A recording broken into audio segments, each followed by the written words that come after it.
አየ ቢላ ስላለ ቢላ ሰው ሊወጋ ይችላል። ቢላ ሰው ስለወጋ ተብሎ ከሀገር ይጥፋ ይባላል። ቢላው አይደለም ሰው የወጋው ለኤግዚቢሽን ማለት ኤግዚቢት ነው ይሄ በዚህ ነው የወጋው ለማለት እንጂ ቢላው አይታሰርም አይከሰስም።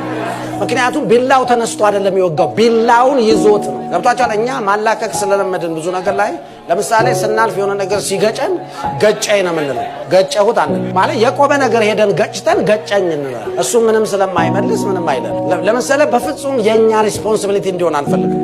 አየ ብልጽግና ገና ለገና ሰዎችን ያበላሻል ብለን ብልጽግና ያወጣ መባል የለበትም። መጽሐፍ ቅዱስ ገንዘብ የኃጢአት ስር ነው አይልም። መጽሐፍ ቅዱስ የሚለው ገንዘብን መውደድ the love of money is the root of all evil ይላል። አያችሁ the root the love of money not money.